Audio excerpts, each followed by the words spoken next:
வாழ்க வையகம், வாழ்க வையகம், வாழ்க வளமுடன். குரு புகழ் வாழ்க, குருவே துணை. இன்றைய நாள் இனிய நாளாக அமையட்டும் என்று வாழ்த்தி, ஆசான் அருள் தந்தை வேதாத்ரி மகரிஷி அவர்கள் எழுதிய ஞான களஞ்சியம் என்ற நூலிலிருந்து 1724வது கவியினை நாம் இன்று சிந்திக்க இருக்கிறோம். அறிவு செயல்படும் நிலையிலே இந்த மேன்மை மிக்க நிலை என்பதை அருட்தந்தை அவர்கள் நமக்கு தெளிவுபட கூறுகிறார்கள். மனித மனம் காந்த அலை, மா இறையே அடித்தளம். மாய்த்திட புலன் கவர்ச்சி மனம் அறிவாய் ஒளிபெறும். புனிதமான பிரம்மமே இப்பிரபஞ்சமாய் தானுமாய் பூரித்துள்ள தன் மலர்ச்சி புகழனைத்தும் உணரலாம். தனித்தனியாய் தோன்றும் எந்த தரமுடைய பொருளிலும் தத்துவமாய் தெய்வம் உள்ள தன்மையும் விளங்கிடும். கனிந்த அந்த பேரறிவில் கருத்துணர்ந்த ஞானிகள் கண்ட உயர் பிரம்ம ஞானம் காட்டினார் மறைகளில் என்று இந்த கவியின் மூலமாக மனதை பற்றி அதை எப்படி மேன்மை நிலைக்கு உயர்த்துவது என்பதை தந்தை அவர்கள் தெளிவாக கூறியிருக்கிறார்கள். மனித மனம் காந்த அலைகளானது, அதாவது ஜீவகாந்தம்தான் புலன்கள் வழியாக வெளியேறி பெறுகின்ற அனுபவம் தான் மனம் என்பதை நாம் தெளிவாக உணர்ந்து கொள்ள வேண்டும்.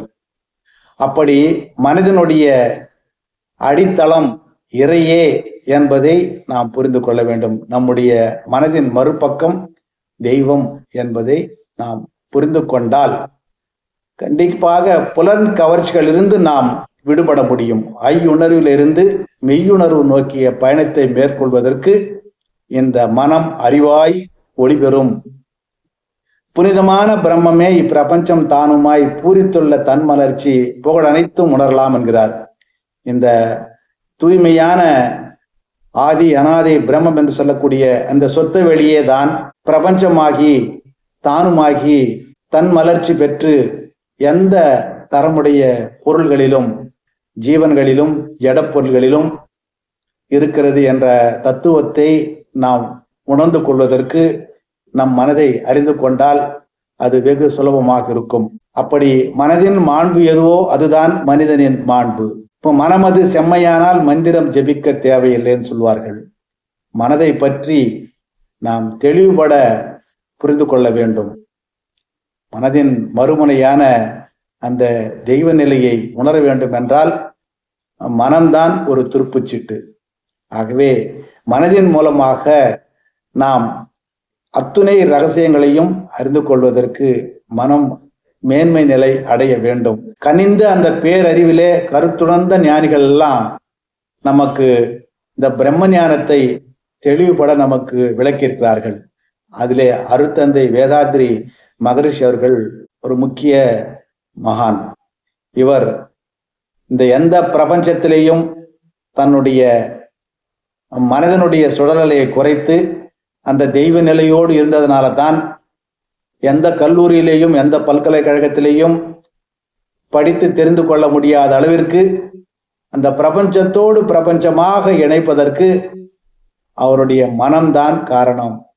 அந்த மனதினுடைய சுழலை குறைத்து அந்த மனதினை பற்றி அறிந்து கொண்டால் நாம் அத்துணை ரகசியங்களையும் தெளிவாக தெரிந்து கொள்ளலாம்.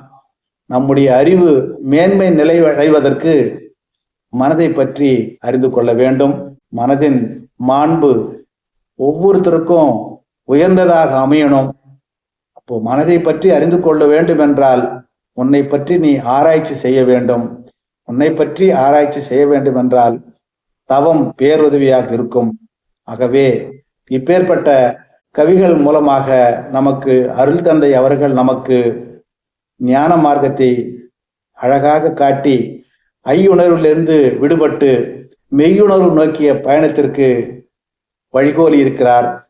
அப்பேற்பட்ட புனிதமான மகாத்மா குருவை நாம் பெற்றதிலே அனைவரும் பாக்கியசாலிகள். அவர் வழி நின்று இந்த மனதினை அமைதிப்படுத்தி எல்லா உயர்வுகளையும் அடைய வேண்டி நம் வாழ்வின் நோக்கமான அந்த முழுமை பேறு நிலை அடைய வேண்டும் என்பதுதான். அப்பேற்பட்ட பேறு அடைய அனைவரையும் வாழ்த்தி இன்றைய கவியின் விளக்கத்தை நிறைவு செய்து கொள்கிறேன். நன்றி. வாழ்க வளமுடன்.